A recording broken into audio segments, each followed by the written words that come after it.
우리 지난주에는 어린이주일로 아이들을 어떻게 키워야 할 것인가, 아이들에 대한 부모의 마음은 어떤 것인가, 자녀들은 하나님이 주신 선물이며 또한 부모는 자녀들을 보석으로 받은 그러한 청지기이다. 그러므로 청지기는 주인이 따로 있기 때문에 그 모든 것들을 잘 관리해서 주인에게로 다시 돌려드리는 것이다. 그래서 사무엘을 드린 한나처럼이라고 하는 말씀으로 은혜를 나누었습니다. 오늘도 가정에 대한 말씀으로 함께 은혜를 나눌 터인데 여러분과 저에게 하나님의 은총이 함께하기를 주 이름으로 축원합니다.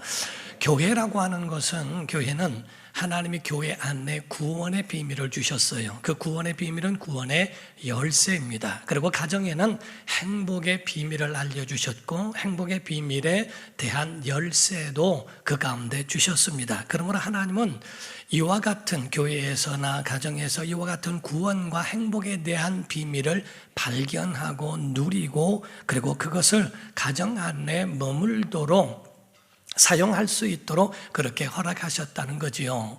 그러므로서 기독교인이라고 한다면 세상적 가정관이 아니고 하나님이 주신 신앙적 가정관을 그 가운데 세워가야, 그래야 가정이 행복하고 또한 하나님의 사랑을 받을 수 있는 그 가정으로 건강하게 세워진다 하는 겁니다. 그러므로서 우리는 그전에 보면은 신앙생활에 처음에는 오면은 구원이 급하니까, 또 구원이 소중하니까 예수 그리스도를 믿고 구원에 대하여 가르치는 것이 굉장히 빠르고 또 거기에 대하여 강조하다 보니까 오늘날 교회 오면서도 구원에 대한 이야기만 듣고 거기에 대해서만 정립을 하지, 가정과 자기의 몸과 자녀들과 그 모든 사회에 대한 것들에 대해서 그 나중에 알아야 할 부분들은 놓치는 경우들이 굉장히 많더라 하는 겁니다. 기독교의 가정관에 대해서 보면은 부모를 하나님이 주셨는데 그 부모는 아까 말씀드린 것처럼 자녀들을 하나님께 위탁받아서 잘 양육함으로 마지막에 하나님이 쓰시고 또한 세상에 유익한 사람으로 만들어가는 것이 부모의 마음이요 부모의 할 일이고, 자녀들은 부모를 통하여 인생을 배우고 하나님의 말씀을 깨달아 알므로 순종하는 것이 그의 삶이 되어져 하나님 나라를 세우고 가정에 건강하며 그리고 사회에 유익한 사람으로 세워지는 것이 하나님이 원하시는 겁니다. 그러므로 우리는 위로는 하나님께 영광이 되어지고 또 아래로서는 또 우리 모든 이웃과의 관계 가운데에 유익한 사람이 되어야 하는 이 두 가지가 우리에게도 의무와 우리에게 또 주어진 사명이기도 한다는 거죠. 고린도전서 10장 31절부터 33절을 보게 되면 그런즉 너희가 먹든지 마시든지 무엇을 하든지 다 하나님의 영광을 위하여 하라. 하나님의 영광을 가리우지 말라는 거죠. 유대인이든 또한 이스라엘 사람이든 헬라인이든 이방 사람이든 하나님이 세우신 교회에나 거치는 자가 되지 말고 나와 같이 모든 일, 모든 사람을 기쁘게 하여 자신의 유익을 구하지 아니하고 많은 사람의 유익을 구하여 그들을 마지막에는 마침내 구원을 받게 해라 라고 하는 말씀과 같습니다.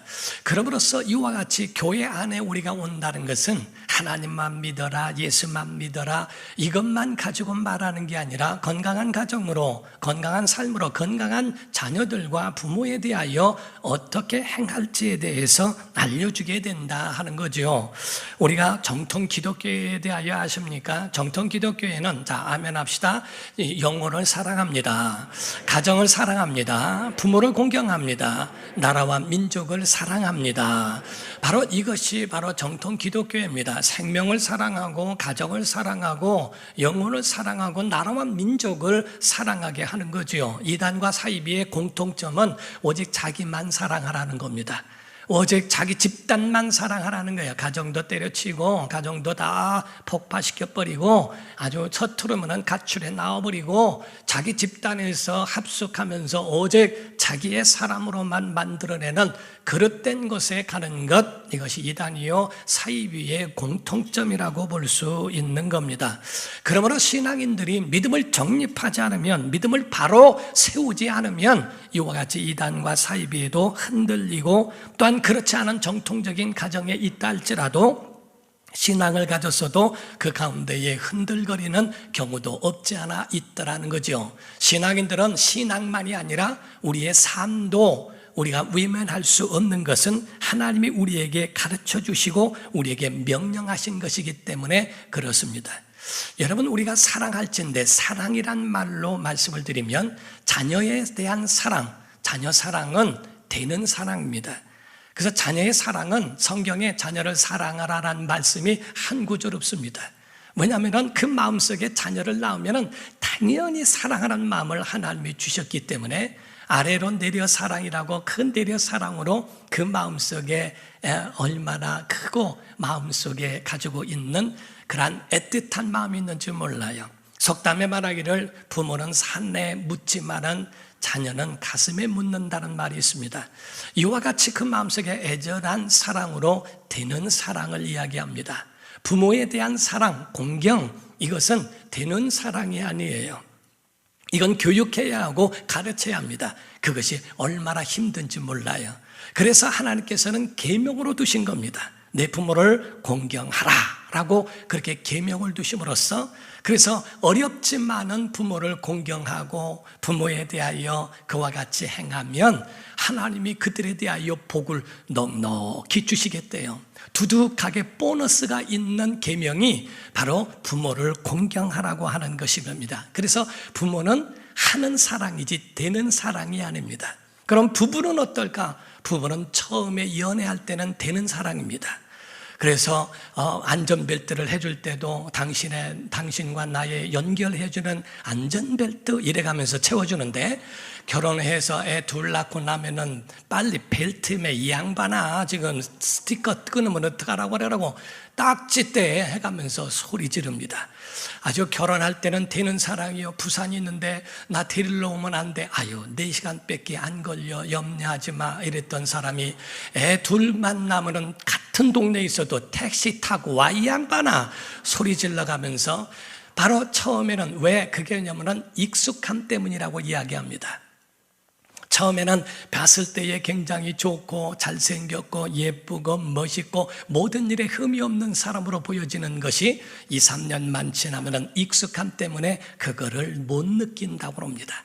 그래서 되는 사랑이 하는 사랑으로 바뀌어져 가는 것이 부부예요. 조건부대 되어지고 하기 때문에 서로가 노력하지 않으면 당연시 여겨져 버려서는 안 된다는 거예요. 서로가 서로를 행하는 당연한 일들도 고마워하고 당연한 일들도 감사히 하는 마음으로 서로 노력함으로 행복을 만들어가는 것이다 라고 보는 겁니다.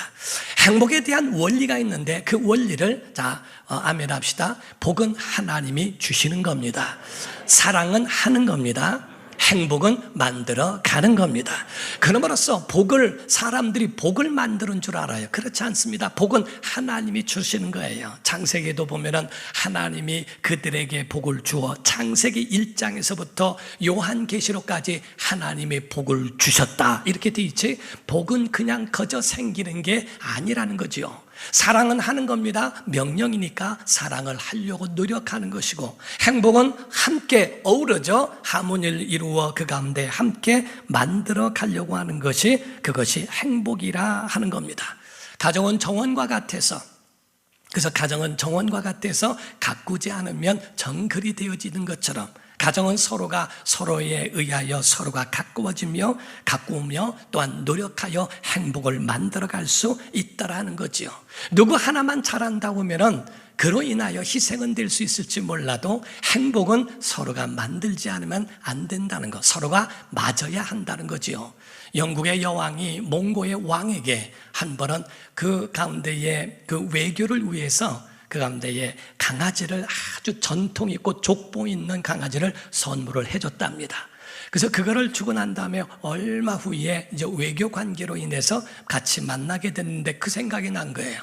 그래서 영국의 여왕이 그 몽고 왕을 만나서 얘기다, 아참 그때 제가 아주 예쁜 강아지를 선물해 드렸는데 잘 있습니까? 라고 물었더니 몽고 왕이 예, 너무 잘 먹었습니다 그러더래요. 너무 잘 먹었다는 얘기에 그 외교가 결렬이 돼버렸대요.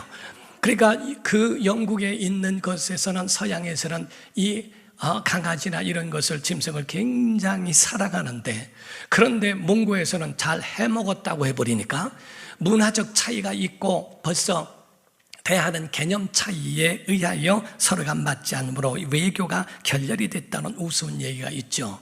사랑하는 성도 여러분, 우리가 짐승에 대한 이야기를 보면은 많습니다. 진돗개 이야기, 풍산개 이야기 등등 이러한 이야기들이 굉장히 많이 있죠. 어디서는 너무 짐승에 대하여 사랑하는 마음이, 그에게 호텔도 있고 또한 그런 강아지를 위하여, 어느 교회에서는 강아지를 너무 사랑하는 사람들이 예배 올 때에 그것을 떼놓고 올 수 없으니까 강아지와 함께하는 예배실도 만들어준 교회도 있다고 합니다.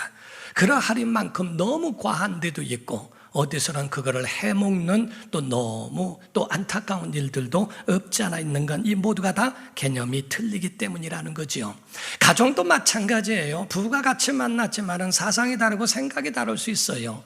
한 배에서 나온 자녀들이지만은 생각이 다르고, 한 손가락이 한 손에 붙어 있지만은 길이가 다른 것처럼, 굵기가 다른 것처럼 다 각각의 생각과 이런 것들이 다를 수 있더라는 거지요. 다르지만 하나가 된 거, 다르지만 서로가 연합해서 하나를 이룰 수 있는 이것도 장점이 있더라 하는 겁니다.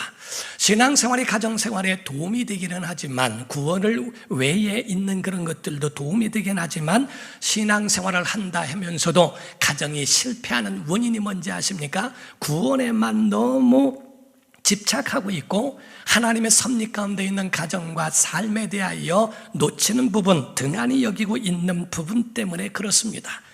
잃어버려야 할 것들은 잃어버려도 되지만은 잊지 말아야 할 것들은 잊지 말고 그거를 마음속에 가져야 할 것들은 가져야 하는데, 그것을 잘 관리하지 못한 부분도 없지 않아 있다는 거죠. 우리가 전 지구상에서 사람을 가장 친근하게 따르는 짐승 가운데는 강아지, 개라고 표현을 합니다. 그래서 그 개에 대하여 자기에게 먹이를 주고 음식을 준 그런 주인은 절대 배말하지 않는 것으로 개를 뜻하여 이야기를 하기도 합니다. 반포지효라고 하는 말로 인하여 까마귀도 자기의 어미에 대하여 효를 다하는 것을 표현하기 위해서 반포지효라고 하는 말도 하기도 하지요. 성경 안에는 우리에게 이와 같은 말씀들이 많이 있어요. 자녀들에게도 부모를 공경하는 부분을 말하고 있습니다. 에베소서 6장 1절에서 3절을 보면, 자녀들아 주 안에서 너희 부모에게 순종하라, 이것이 옳으니라.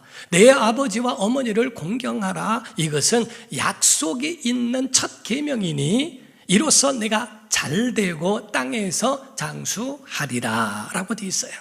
여기서 말씀하고 있는 것은 약속 있는 첫 계명이라. 10계명 가운데에 부모를 공경하라, 이런 말씀이 5계명에 나옵니다. 그런데 어째서 계명 가운데 5계명인데 첫 계명이라고 말씀할까? 1계명부터 4계명까지는 하나님을 향한 계명이에요. 그리고 5계명부터 10계명까지는 사람을 향한 하나님의 율례를 말씀하고 있는데, 거기에 사람을 향한 가장 기본이 되고 첫 번째 되는 계명이 내 부모를 공경하라 하는 말씀입니다. 그래서 내 부모를 공경하라, 거기에 대해서는 보너스가 달려 있어요. 그래서 보너스가 달려 있는 것은 내가 이 땅에서 잘되고 또 장수하리라 라고 하는 하나님의 언약, 하나님의 보상에 대한 약속이 있다는 거죠. 그렇기 때문에 우리는 부모님을 공경하는 것이 의무적으로 할지 몰라도 그에 대한 보상을 하나님은, 왜? 힘든 것을 아시니까. 그러니까 그에 대하여 하나님은 보상으로 두둑히 채워주시겠다, 잘되게 하시겠다, 보상으로 장수하게 하겠다라고 하는 하나님의 그 약속이 있는 계명이라고 말씀합니다. 오늘날 교회에 오해하고 있는 몇 가지가 있는데요, 그 중에 하나가 기독교인들은 불효자들이라고 하는 것과, 그리고 기독교인들은 가정이나 이런 부분들을 몰라서 그래서 다 팽개치고 하나님께만 잘한다고 하는 그런 오해를 가지고 있습니다. 그래서 교회 한번 다니면서 가정은 등한히하고 오직 교회에만 힘을 다하여 하고 있는 그런 잘못된 것이라고 그렇게 표현하는 분들도 보게 되죠. 그러나 그거는 그 사람이 균형을 잃어서 그렇습니다. 물론 이단이나 사이비는 아까 말씀드린 것처럼 그 가운데 자기 집단에게만 오직 충성하기를 바라고 그것으로 끝이라고 여기는 자들도 없지 않아 있습니다.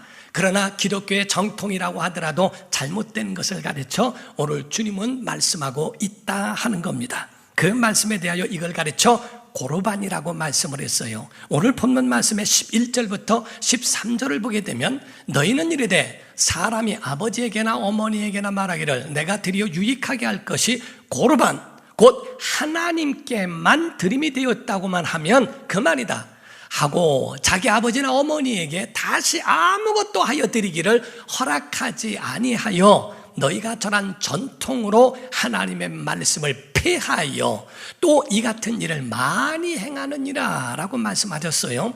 계명과 그 가운데 전통이라고 하는 것인데, 전통으로는 야 하나님께만 하면 돼, 그러니까 안 해도 돼, 이러한 전통으로 너희들이 사람으로 만들어버렸고, 하나님의 계명은 네 부모를 공경하라 라고 되어 있는데 그 하나님의 계명을 넘어서서 전통이 앞서버렸다고 책망하시는 주님의 말씀이에요.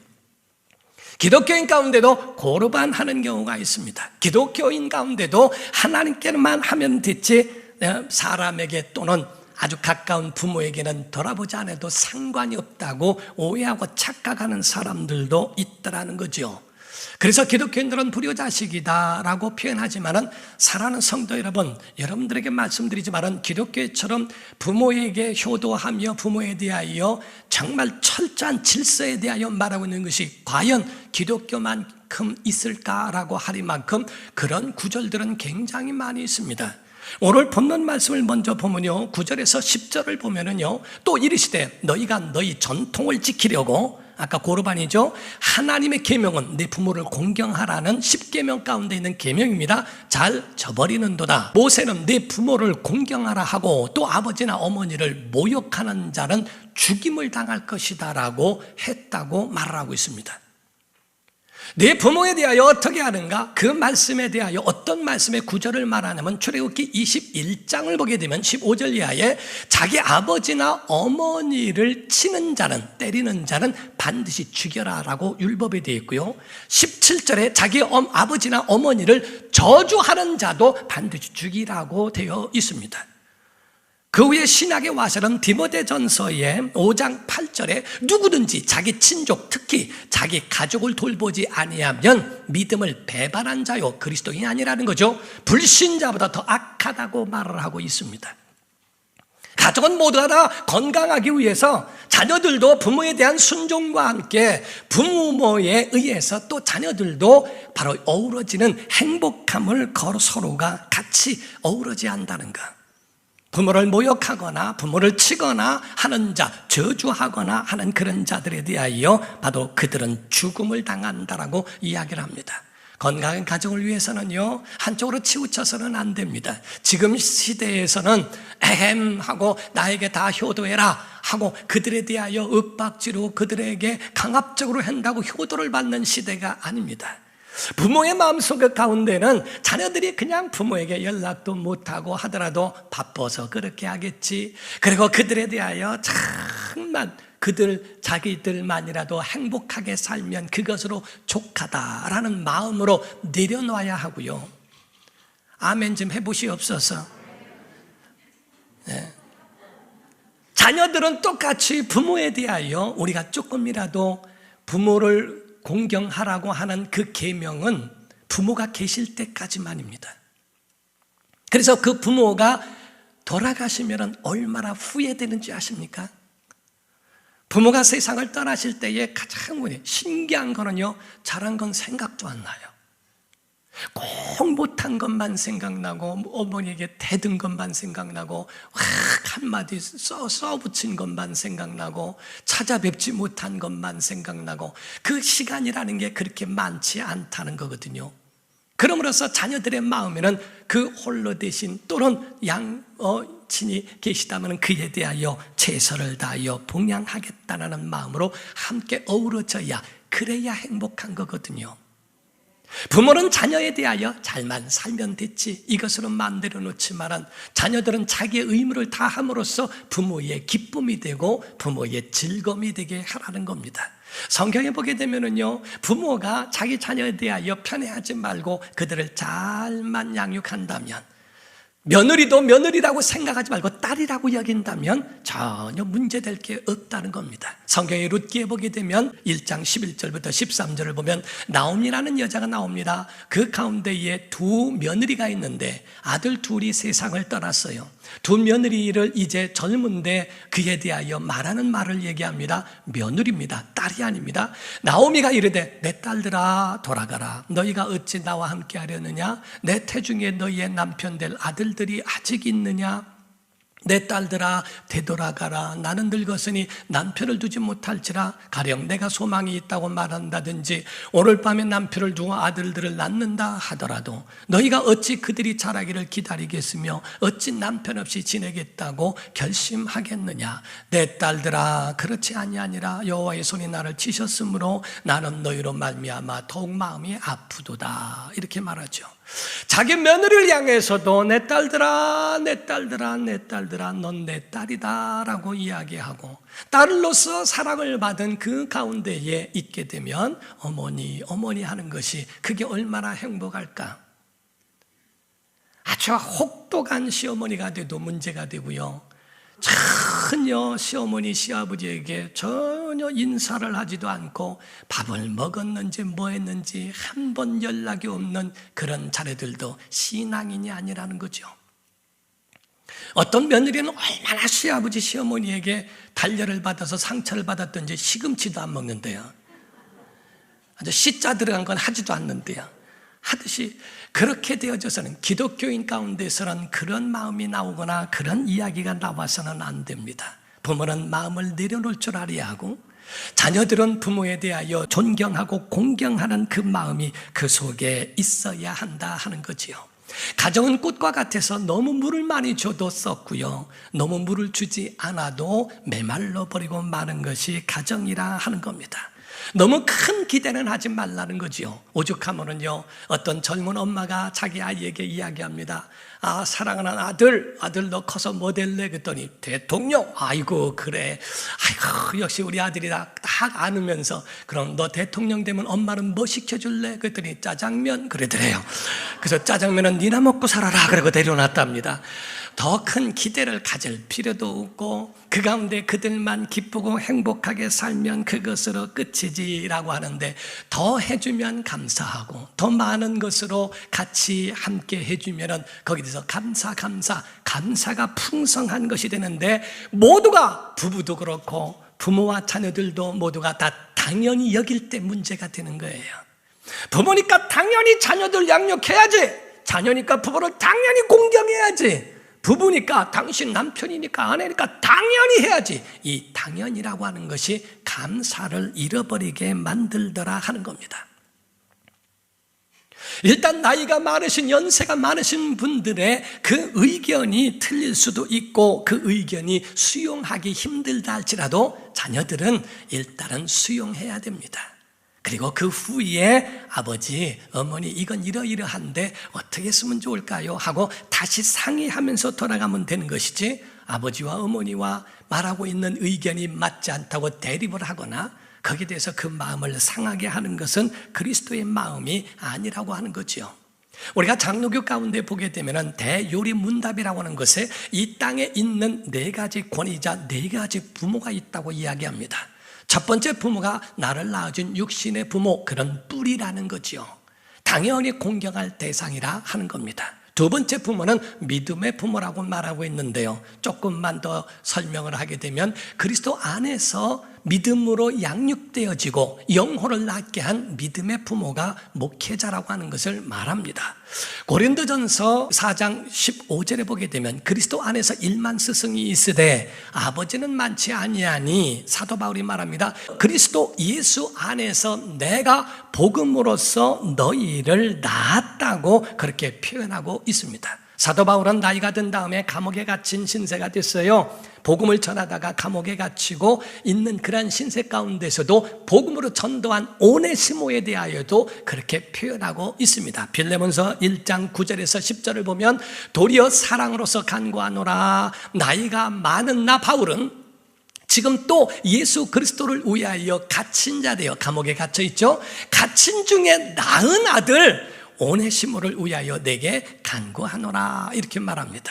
부모의 마음을 가지고 있는 사람, 곧 육신의 부모도 마찬가지고 믿음의 부모도 마찬가지고, 세 번째는 지식을 전달하고 세상을 알게 하는 스승이 세 번째 부모요, 네 번째는 위정자로서 임금이요 대통령 같은 그런 이들을 말합니다.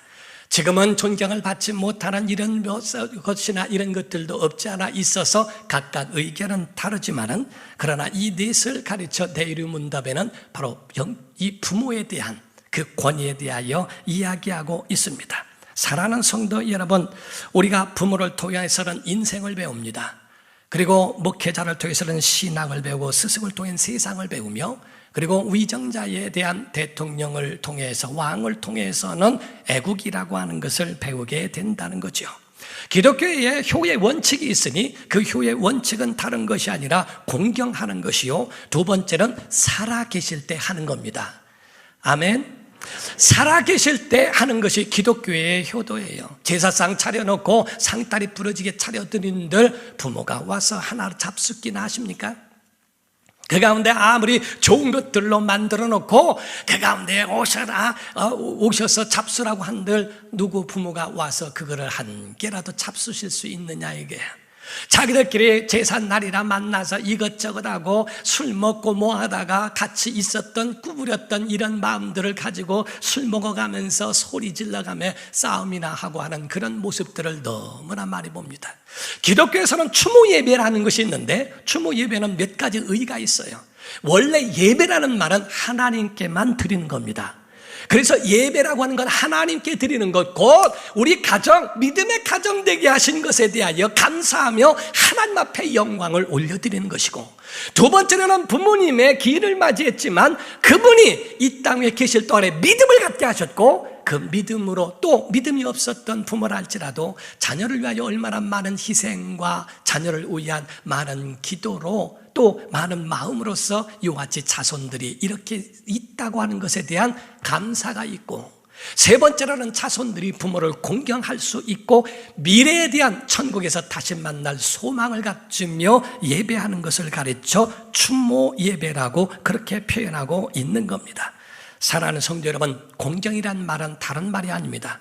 부모를 무겁게 여겨라. 부모의 마음에 존경하는 마음과 감사하는 마음을 잊지 말아라. 그리고 부모를 자랑스럽고 긍지 있게 여겨라. 마지막으로는 부모를 절대 부끄럽게 생각하지 말아라. 여러분, 부모가 어떤 권위가 없고 지위가 없고 세상에서 내놓으라 할 만한 어떤 지위가 없는 직업도 그렇고 다 그렇게 미천한 것 같이 보여도 자녀들은 절대로 부끄럽게 여기지 말라는 거죠. 자랑과 긍지로 여겨라. 그의 부모 때문에 내가 있다고 한 것을 잊지 말라는, 이게 공경입니다. 공경하라라고 하는 그 말씀 안에는 이와 같이 무겁게 여기는 그런 마음도 있죠. 부모의 마음은요, 위나 아래나 다 똑같은 마음입니다. 끝이 없고 한이 없어요. 자녀를 위해서는 모든 것들을 다 주고 싶고 애간장을 녹여서 자녀를 키우고 싶은 마음이 부모의 마음이라는 거죠. 일본의 신화 가운데 이런 말이 있습니다. 어떤 젊은 아이가 성장을 했어요. 홀어머니 밑에서 성장을 했어요.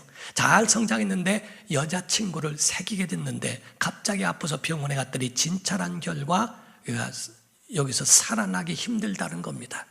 오직 살 수 있는 마지막 방법은 사람의 간을 먹는 것인데, 사람의 간을 먹으면 산다는 이야기를 듣고 그 가운데 누가 간을 줄 수 있을까? 그 마음속에 오직 자기만 위해서 살아왔던 어머니가 생각나는 거예요. 그 어머니는 다 줘도 어머니는 아깝지 않은 멍청하니까.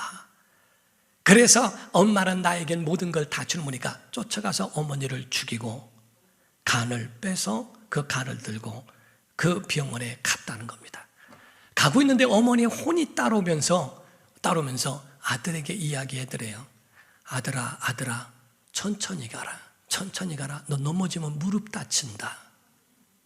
그 칼을 들고 가다가 그 가운데에 그 어머니의 혼의 소리를 들었다는 일본의 신화가 그런 말이 있어요. 애간장을 태워가며 애간장을 녹여가면서 자녀를 위하여 그렇게 하는 그런 마음이 부모의 마음이라고 하는 것을 가르쳐 말씀하고 있다는 거죠. 사랑하는 성도 여러분, 예수님에 대하여 아십니까? 예수님께서 공생애를 시작하실 때 침례를 받고 올라오시는데 그때에 하늘에서 소리가 있어 이는 내 사랑하는 아들이요 내 기뻐하는 자라라고 말씀합니다. 여러분들도 마찬가지로 하나님의 음성을 그렇게 들어야 한다는 거예요. 이는 내 사랑하는 아들이요 내 기뻐하는 자라고 하는 만큼 하나님의 기쁨이 되기를 주 이름으로 축원합니다. 부모님의 사랑을 받는 자녀요 부모의 기쁨이 되는 자녀라고 하는 것. 예수님은 33년의 공생애를 마치며 십자가에 죽으시는 숨이 끊어지는 그 순간인데도 불구하고 어머니의 눈물을 흘려 계시는 어머니에게 향하여 말합니다. 여자여 아들입니다. 자기 제자에게 너희 어머니시다. 마지막 숨을 헐떡이며 숨이 끊어지는 그 순간까지도 자기 어머니에 대하여 제자에게 맡기는 그 모습을 보게 됩니다. 주님의 말씀하고 있는 이 효에 관한 부분은 성경의 여러 곳에서 얼마든지 많이 말씀하고 있어요. 여러분의 가정을 행복의 동산으로 만들고 하나님의 나라가 되게 하기를 예수 이름으로 축원합니다. 가정 안에서 밥 먹다가 숟가락 던지고 밥 먹다가 화를 내고 밥 먹다가 부모의 근심을 주고 그 가정의 분위기를 사납게 하지 말고 행복의 동산으로. 제가 생명으로 인도받는 삶 성경 공부할 때 말씀을 드렸습니다만은 그 전에 제가 기억나는 게 있어요. 제 아들이 초등학교 다녔을 때였습니다. 갑자기 제가 생각해요. 여기서 우리가 밥 먹을 때에 밥 먹기 전에 재밌는 얘기 하나씩 하자. 그거 안 하면 밥 안 먹게 하자 하고 제가 한번 의견을 낸 적이 있어요. 제 아들이 그 가운데 아빠 제가 할게요. 그래. 삼행시를 짓게요. 사이다로. 그래서 그래? 또 무슨 초등학생이 삼행시를 지냐? 기특해서 그때 운을 띄워줘. 또 운까지 알아요. 그래서 운을 띄워달라 그러길래 그랬더니 사랑해요 아빠. 원래 얘 웬일이냐? 그랬더니 이만큼 사랑해. 아이고 다 뻥이에요. 이렇게 하는데 다 뻥이라는 말에 그냥 그때 상처를 받는 게 지금까지 있어요. 내가.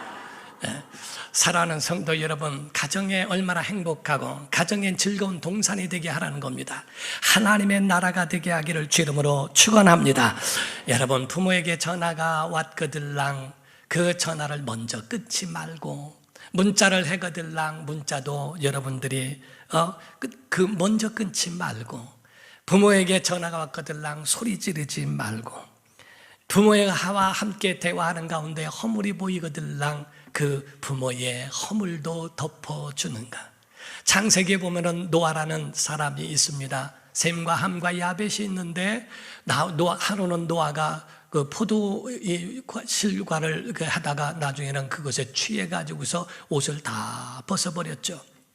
그 가운데에 셈과 야벳은 뒷걸음질 쳐서 그 허물을 덮어줬지만은 함은 그를 들춰내고 그거를 떠벌리고 돌아다닙니다.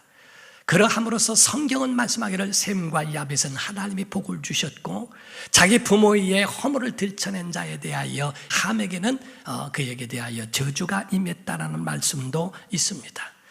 우리가 효자 중에 효자, 효도 중에 효도는 천국 가게 하는 겁니다. 자기의 부모와 가정의 한 가지에서 예배하며 영원한 하나님 나라에서 다시 만날 그날을 기약할 수 있고 함께 예배한다는 그런 은혜인 줄로 믿습니다. 여러분의 가정이 정말 행복해지고 하나님의 나라가 되어져서 영원한 하나님의 나라에서도 다시 만나서 그 가운데 영생복락 누릴 수 있는 특권 있는 복된 성도가 되기를 예수 이름으로 축원합니다.